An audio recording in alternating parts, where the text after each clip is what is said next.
Welcome to PN Sports Channel. Be dynamic.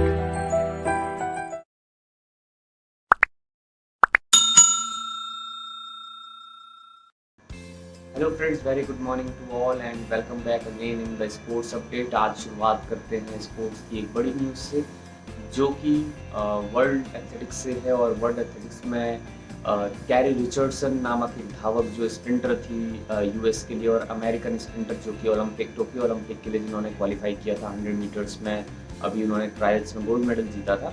तो उसके बाद उन्हें बैन कर दिया गया है। कल एक बड़ी न्यूज़ के रूप में ये सामने आई है, क्योंकि जो वर्ल्ड एंटी डोपिंग एजेंसी, जिसको अगर आपने वाडा के नाम से जाना जाता है, जो कि आप अगर समझते होंगे कि आईओसी जो इंटरनेशनल ओलंपिक कमेटी है, उसके द्वारा जो है वाडा को गठित किया गया है, ताकि वो विश्व भर में जितनी भी एथलेटिक इवेंट या स्पोर्ट्स से रिलेटेड चीज़ें हों, वो सारे इवेंट्स में उन सारे स्पोर्ट्स को अच्छे स्पिरिट के साथ कराने का काम भी करे, और साथ ही साथ जो डोपिंग से रिलेटेड जो अवेयरनेस है, डोपिंग से रिलेटेड जो एथलीट्स की जो एक टेस्टिंग है, ये सब काम करने का, कंडक्ट करने का काम भी एक तरह से वाडा करती है। तो वाडा ने जो है बैन कर दिया है। और आप एक वाडा की जो प्रोहिबिटेड लिस्ट होती है ड्रग्स की, उसमें मारिजुआना का नाम आपने सुना होगा। मारिजुआना कैनबिस के नाम से भी जो जिसको जाना जाता है, जो साइको एक्टिव ड्रग के रूप में भी इसको कहा जाता है। तो वहाँ पे जो है कैरी रिचर्डसन के को जो है पॉजिटिव पाया गया, टेस्ट पॉजिटिव उनका पाया गया मैरिजुआना को लेके।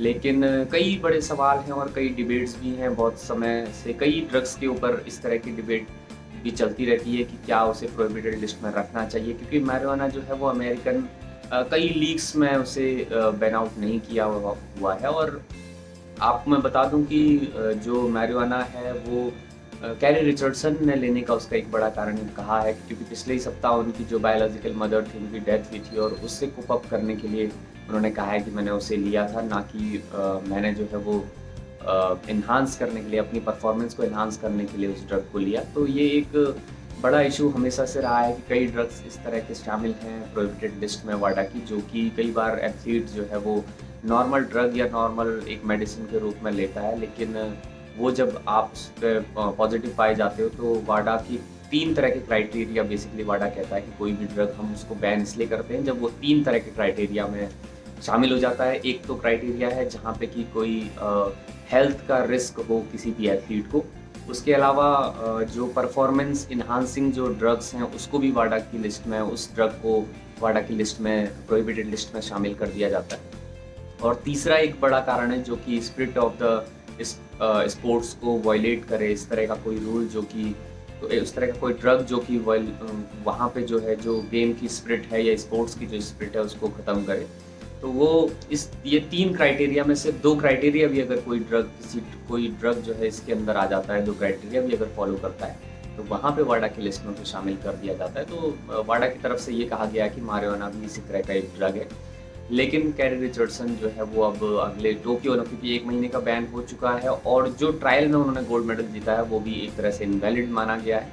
तो क्योंकि वो पॉजिटिव टेस्ट की गई है, तो इसलिए वो इनवैलिड हो जाएगा। तो ऑटोमेटिकली उनका टोक्यो का जो एक पार्टिसिपेशन था यूएस स्प्रिंटर्स जो थे उनके साथ शामिल होने का, वो अब काफ़ी वो नहीं कर पाएंगी। बेसिकली 100 मीटर की जो डैश थी, स्प्रिंट थी, उसमें प्रतिभाग करना अब उनके लिए पॉसिबल नहीं होगा।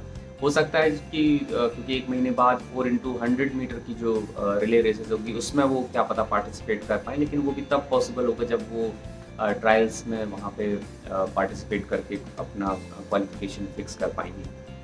तो ये एक खबर थी वर्ल्ड एथलेटिक्स से। उसके साथ साथ अब हम बढ़ते हैं फुटबॉल की तरफ। यूरो कप जो है 2020 में कल बड़ा मुकाबले जो 2 थे, उसमें पहला मुकाबला बेल्जियम और इटली का था, जिसमें बेल्जियम ने इटली से वो मैच गंवाया और 2-1 से इटली ने वो मैच जीता है। और इटली जो है आखिरी 4 मतलब सेमीफाइनल के लिए अब क्वालिफाई कर चुका है, सेमीफाइनल की दौड़ में सबसे आगे है बेसिकली।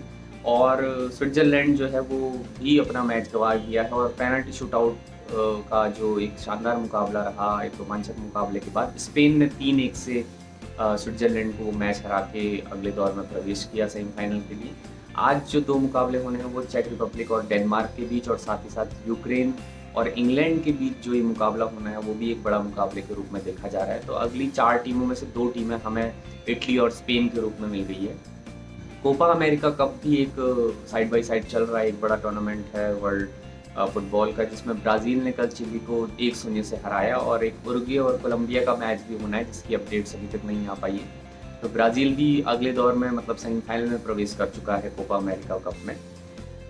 टेनिस वर्ल्ड विंबलडन जो है वो चल रहा है और एंडी मरे जो कि 2 टाइम जो है उन्होंने टाइटल जीता हुआ है, तो वे जो है 3rd राउंड में बाहर हो चुके हैं विंबलडन में। विंबलडन से एक बड़ा नाम जो है एंडी मरे के रूप में अब नहीं दिखाई देने वाला है इस विंबलडन में। अगली खबर जो है स्विमिंग से है और भारतीय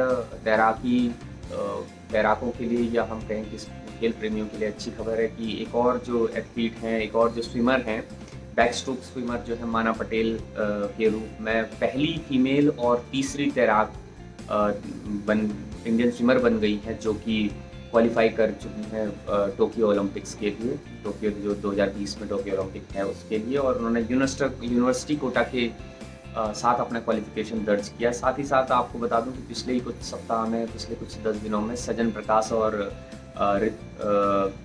ऋषिराज नटराज ने भी जो है क्वालिफिकेशन मार्क को पार करके जो है स्विमिंग में अपना नाम दर्ज किया और ओलंपिक के लिए भारतीय दल का जो है तैराकी दल का प्रतिनिधित्व भी करने वाले हैं। आखिरी खबर जो है क्रिकेट से है और WTC फाइनल, जो कि पहला WTC फाइनल आपको मालूम है न्यूजीलैंड जो है भारत से जीत चुका है। सेकंड जो WTC की जो चैंपियनशिप स्टार्ट हो गई है, जिसमें पहला भारत की सीरीज़ आपको मालूम होगा 4 अगस्त फर्स्ट वीक से बेसिकली इंग्लैंड से होने वाली है और वो टेस्ट सीरीज़ से ही वर्ल्ड टेस्ट चैंपियनशिप का जो है सेकंड लेग का जो है स्टार्ट वहाँ से करेगी। और इसमें थोड़ा सा ICC ने कुछ नियमों में चेंज किया है जो मैं आपसे शेयर कर रहा हूँ, जहाँ पे पहले जो है वो कुछ क्राइटेरिया थोड़ा डिफरेंट होता था और अब जो है वो अलग तरह की पॉइंट्स का जो एक सिस्टम है उन्होंने डिफरेंट उसको बनाया है। तो ICC ने नया पॉइंट सिस्टम इंट्रोड्यूस करके अब जो है, पहले मैं बता देता हूँ कि पहले जो है 120 पॉइंट रखे जाते थे एक सीरीज़ को जीतने पे, तो वहाँ पे ये नहीं देखा जाता था कि अब नंबर ऑफ मैचेस कितने हैं, लेकिन अब जो है वो एक डिस्ट्रीब्यूट किया गया है, क्राइटेरिया को एक इक्वली डिस्ट्रीब्यूट करने की कोशिश की गई है ICC के द्वारा सभी देशों के लिए। तो उसमें 9 टीम शामिल है सबसे पहले, जिसमें कि 6 सीरीज़ हर टीम को खेलनी है, जो कि 3 जो सीरीज़ होंगी वो होम होंगी, अपने घर पे होंगी, और 3 जो सीरीज़ होंगी वो अवे होंगी, मतलब अपने घर से बाहर होंगी। तो ये 6 सीरीज़ खेलने में, और जो पॉइंट सिस्टम है वो बेसिकली मैच दर मैच आपको पॉइंट्स दिए जाएंगे, जिसमें अगर आप एक मैच जीतते हो तो उसमें आपको 12 पॉइंट दिए जाएंगे, अगर आप हारते हो तो कोई पॉइंट नहीं दिया जाएगा। ड्रॉ अगर मैच होता है तो वो 4 पॉइंट आपको दिए जाएंगे, और अगर मैच टाई हो जाता है, बराबर रन बेसिकली दोनों टीमों के होते हैं, टाई हो जाता है, तो उस सिचुएशन में आपको 6 अंक दिए जाएंगे। तो इस तरह से एक नया पॉइंट सिस्टम लागू किया है ICC ने, एक समानता को देखते हुए, यूनिफॉर्मिटी को लेके आने के लिए। और स्लो ओवर रेट में भी वहाँ पे एक नियम में बदलाव हुआ है कि जो भी टीम स्लो ओवर रेट करेगी तो जितने भी ओवर को आप पीछे होते जाओगे उतना एक पॉइंट आपका डिडक्ट होता जाएगा। तो ये भी WTC जो है चैंपियनशिप से रिलेटेड आपके लिए ये न्यूज़ थी, अपडेट थी। इसी के साथ हम आगे भी आपसे जुड़ते रहेंगे। उम्मीद है कि आपको इस तरह की सीरीज़ हमारी पसंद आती होगी और आगे भी आप और ज़्यादा से ज़्यादा हमसे जुड़ते रहेंगे। बहुत बहुत धन्यवाद।